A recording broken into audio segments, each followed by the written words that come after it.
Unique academy Balrampur में। जैसा कि हम लोग पिछला एक टॉपिक पढ़ चुके थे जिस टॉपिक का नाम था लेंसों द्वारा प्रतिबिंब बनना। अब आज का मेरा टॉपिक होगा लेंसों का सूत्र और लेंसों द्वारा आवर्धन। अब इस टॉपिक से अधिकतर आंकिक प्रश्न ज्यादा आते हैं, जिसे हम लोग न्यूमेरिकल कहते हैं। आंकिक प्रश्न न्यूमेरिकल, यहाँ से आंकिक प्रश्न अर्थात न्यूमेरिकल ज्यादा आते हैं। और लेंसों का सूत्र और लेंसों द्वारा आवर्धन ये आंकिक प्रश्न के दृष्टिकोण से न्यूमेरिकल्स के लिए बहुत ही इंपॉर्टेंट टॉपिक है और हम लोग इसी टॉपिक पर चर्चा करेंगे। ज़्यादा बात में समय न बर्बाद करते हुए हम लोग जल्द से जल्द अपना टॉपिक शुरू करेंगे। लेकिन उससे पहले अगर आपको ये वीडियो अच्छा लगा होगा तो आप लोग इसे लाइक करिएगा और अपने दोस्तों में शेयर करिएगा। और ऐसे आने वाली और इंफॉर्मेटिव वीडियो के लिए चैनल को सब्सक्राइब करिएगा और सब्सक्राइब करके नोटिफिकेशन के ऑल ऑप्शन पे क्लिक करिएगा, जिससे आपको मेरी आने वाली और सारी वीडियोस मिलती रहे। तो चलिए हम लोग शुरू करते हैं आपका आज का नया टॉपिक लेंसों का सूत्र और लेंसों द्वारा आवर्धन। Let's get start now.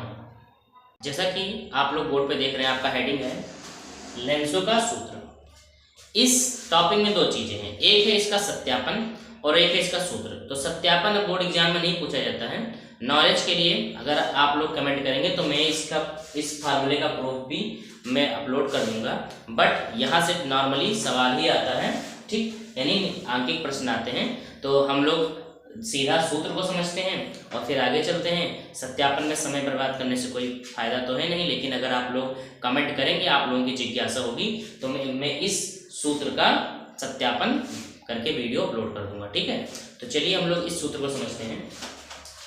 Lens की फोकस दूरी, यहाँ पे स्मॉल एफ क्या है, लेंस की फोकस दूरी, और लेंस से वस्तु की दूरी, यहाँ पे स्मॉल यू क्या है, लेंस से वस्तु की दूरी, और स्मॉल बी क्या है, लेंस से प्रतिबिंब की दूरी।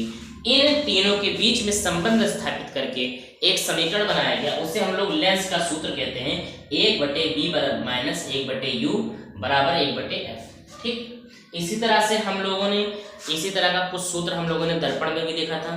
वहां पर भी दर्पण की फोकस दूरी f ही थी और वस्तु की दूरी u ही थी और प्रतिबिंब की दूरी b ही थी, ठीक। इस टॉपिक का जैसे मैंने बताया दो चीजें हैं, एक है आपका सत्यापन जिसे हम लोग कहते हैं सिद्ध करना, ठीक है, और इसे हम लोग डेरिवेशन, आप लोग ये समझिए डेरिवेशन, ठीक। डेरिवेशन से फिजिक्स में क्या होता है, डेरिवेशन। तो डेरिवेशन अगर आप लोग कमेंट करेंगे तो मैं अपलोड कर दूंगा। लेकिन हालांकि बोर्ड एग्जाम पास आ जाए तो ज्यादा महत्वपूर्ण है कि हम लोग केवल महत्वपूर्ण चीजों को पढ़ें। तो इसके लिए सीधा आप लोग ये सूत्र याद करिए और इस सूत्र को याद करके इसी सूत्र से आपके आंकिक प्रश्न आते हैं, और आप सूत्र याद करिए और आंकिक प्रश्नों को ज्यादा से ज्यादा हल करिए, जो कि बोर्ड एग्जाम में पिछले साल आए हुए आंकिक प्रश्न होंगे, उन्हीं को हल करिएगा। और इसी से आप यही आपके लिए लाभप्रद होगा। सत्यापन में समय नष्ट मत करिएगा। अगर आप लोग कमेंट करेंगे तो मैं उसका वीडियो अपलोड कर दूंगा, ठीक है। तो चलिए आप लोग इतना स्क्रीनशॉट ले लीजिए। लेंस द्वारा आवर्धन, जैसा कि दर्पणों के लिए आवर्धन होता था, इसीलिए लेंस द्वारा भी आवर्धन होता था। अब आवर्धन होता क्या वाकई में, मान लीजिए कोई वस्तु है और ये इसका प्रतिबिंब है।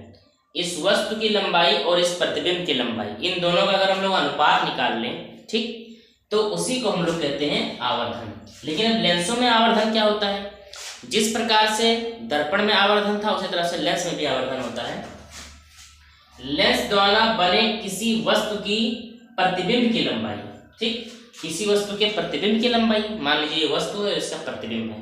लेंस के द्वारा इस वस्तु की प्रतिबिंब की लंबाई, ठीक, यानी इसकी लंबाई तथा वस्तु की लंबाई के अनुपात को रेखीय आवर्धन कहते हैं, ठीक, रेखीय आवर्धन कहते हैं। मान लीजिए वस्तु है 5 सेंटीमीटर लंबा, ये वस्तु की लंबाई है, और आपका जो प्रतिबिंब है वो है 3 सेंटीमीटर लंबा, ये प्रतिबिंब की लंबाई है। अब इन्हीं दोनों का अनुपात निकाल लीजिए। 5 सेंटीमीटर को ऊपर लिखिए, 3 सेंटीमीटर को नीचे लिख करके अनुपात निकाल लीजिए, तो ये आ जाएगा 5/3, यानी 5:3 हमारा क्या हो जाएगा, यही हमारा रेखीय आवर्धन हो जाएगा, ठीक। तो इसी चीज को हम लोग एक फार्मूले के द्वारा निरूपित करते हैं, एक सूत्र के द्वारा निरूपित करते हैं। वो सूत्र आपको कुछ इस तरह है कि रेखीय आवर्धन, देखिए आवर्धन को अंग्रेजी में मैग्निफिकेशन कहते हैं। आवर्धन को इंग्लिश में मैग्निफिकेशन करते हैं, कहते हैं। और मैग्निफिकेशन का जो पहला अक्षर है वो है एम, यानी रेखीय आवर्धन को हम लोग एम से दर्शाएंगे। एम बराबर प्रतिबिंब की लंबाई, आई प्रतिबिंब का इंग्लिश क्या होता है इमेज, और इमेज का पहला अक्षर है आई, यानी ये हो गया आई। और वस्तु की लंबाई, वस्तु को इंग्लिश में कहते हैं ऑब्जेक्ट यानी ओ, ठीक है। प्रतिबिंब की लंबाई बटे वस्तु की लंबाई। अब अगर हम लोग प्रतिबिंब की लंबाई को h डैश ले लें और वस्तु की लंबाई को h ले लें, ठीक, और इन दोनों का अनुपात निकाल लें, तो ये हमारा रेखीय आवर्धन हो जाएगा। अब मान लीजिए अगर आपको प्रतिबिंब की लंबाई और वस्तु की लंबाई ना दी हो, तब हम लोग लेंस से प्रतिबिंब की दूरी और लेंस से वस्तु की दूरी, इसका भी यूज करके आवर्धन निकाल सकते हैं। कैसे? लेंस से प्रतिबिंब की दूरी और लेंस से वस्तु की दूरी, इन दोनों का अनुपात निकाल लेंगे, ठीक है, और इससे भी हमें रेखीय आवर्धन पता चल जाएगा। और अगर इसी फार्मूले को हम लोग शॉर्टकट तरीके से लिखें तो यहाँ से हम लोग m बराबर I अपॉन O यानी h डैश अपॉन h और m बराबर b अपॉन u, हम इन तीनों को बराबर कर देंगे तो ये हमारा शॉर्टकट फार्मूला हो जाएगा। इस फार्मूले को आप लोग अच्छे से याद कर लीजिए। इसी फार्मूले पर भी आप लोगों के न्यूमेरिकल लिखेंगे, ठीक, समझ में आई मेरी बात। अब आवर्धन को लेकर के हम लोग कुछ और चीजें देखेंगे, फिर चलेंगे अपने नेक्स्ट टॉपिक पे। आप लोग इसका भी स्क्रीनशॉट जल्द से जल्द ले लीजिए, ठीक है। जैसा कि मैंने बताया था, आवर्धन को लेकर के हम लोग कुछ और महत्वपूर्ण चीज देखेंगे। पहला, यदि आपने आवर्धन निकाला और उसका मान धनात्मक आ जाता है तो प्रतिबिंब आभासी तथा सीधा बनेगा। यदि आप मान लीजिए प्रतिबिंब और वस्तु के लेकर के आपने आवर्धन निकाला और यह धनात्मक आ गया, मतलब उसका मान धनात्मक संख्या आ गया, तो प्रतिबिंब कैसा होगा? तो प्रतिबिंब आपका आभासी होगा और सीधा होगा। कब? जब आपका आवर्धन का मान धनात्मक हो जाएगा, ठीक।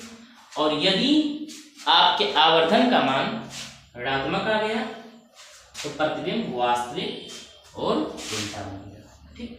ये बहुत ही इंपॉर्टेंट नोट पॉइंट है। ये न्यूमेरिकल में, आंकिक प्रश्नों में हमारे लिए सहायक होगा। इसे नोट कर लीजिए, स्क्रीनशॉट कर लीजिए।